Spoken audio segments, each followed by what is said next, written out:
আসসালামু আলাইকুম বন্ধুরা, আশা করি সবাই ভালো আছেন। আমিও ভালো আছি। তো এই মুহূর্তে এমন একটি কাজ আপনাদের সামনে দেখাবো। এই যে দেখুন, আমার সামনে একটি সেকেন্ড পিসিবি বোর্ড। এটি একটি স্যামসং ব্র্যান্ডের একটি ফোন। তো ভিউয়ার্স দেখুন, এই টেকনিশিয়ান ভাই কিভাবে পিনগুলো চেঞ্জ করেছে দেখুন। এখানে সে ঝালাইগুলো ঠিকমতো করতে পারে নাই, এবং দেখুন এখানে কি অবস্থা করেছে।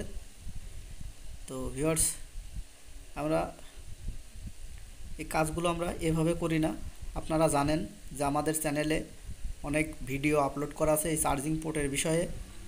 তো ভিউয়ার্স, এই চার্জিং পোর্টগুলো আমরা কিভাবে চেঞ্জ করে থাকি আমাদের অনেক ভিডিও করা বানানো আছে এবং চ্যানেলে আপলোড করা আছে।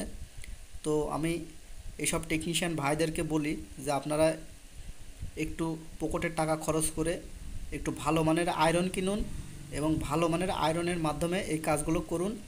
এবং এই যে চার্জিং পিনটা, এই পিনটা সে ভালোভাবে লাগাতে পারবে, এবং ভালো করে সে ঝালাইগুলো স্মুথভাবে দিলে এই সার্কিটগুলো ভালো থাকে।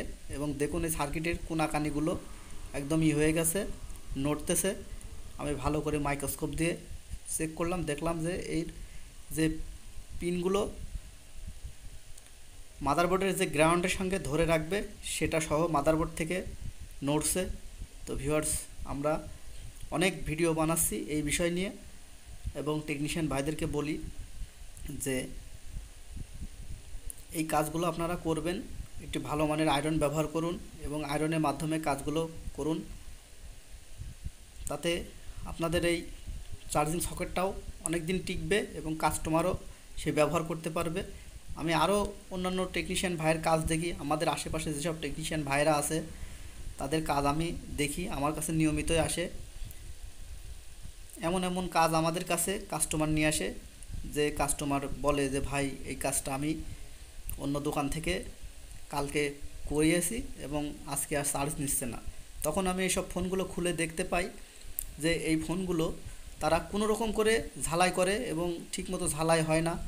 আর এখন বর্তমানে যে ফোনগুলো আছে, এই ফোনগুলো কাজ করা খুবই সমস্যা হয় কিছু কিছু ফোনে। এই কাজগুলো ওই টেকনিশিয়ান ভাইরা করতে পারে না ঠিকমতো, কারণ তারা ব্যবহার করে না ভালো মানের আয়রন। কোনো রকম করে তারা এই ঝালাইগুলো করে থাকে। এবং আমি অন্যান্য টেকনিশিয়ান ভাইয়ের আয়রনগুলো দেখি যে তারা নিম্নমানের আয়রন ব্যবহার করার কারণেই এই ফোনগুলো ড্যামেজ হয়, এবং এই কাজগুলো তারা ঠিকমতো করতে পারে না। এবং এই চার্জিং সকেটের যে লেয়ারগুলো আছে সেই লেয়ারগুলো তুলে ফেলে, এবং ঝালাইগুলো স্মুথ হয় না এবং নড়ে। কাস্টমার যখন এটাকে চার্জ করতে ডিস্টার্ব করে তখন এদিক ওদিকে একটু সে আঁকাবাঁকা করে, চার্জারের মাথাটা ঢুকিয়ে নড়ানোর চেষ্টা করে, এবং এ কারণে এগুলো আরও বেশি ক্ষতিগ্রস্ত হয়। তো আপনাদেরকে বলি, আপনারা সবসময় ভালো মানের আয়রনের মাধ্যমে কাজগুলো খুব সুন্দর এবং পরিষ্কার করে করুন। তাতে কাস্টমারও অনেক দিন ব্যবহার করতে পারবে, আপনারাও কাজগুলো ভালো করে করতে পারবেন। তো সবাই ভালো থাকবেন। আল্লাহ হাফেজ।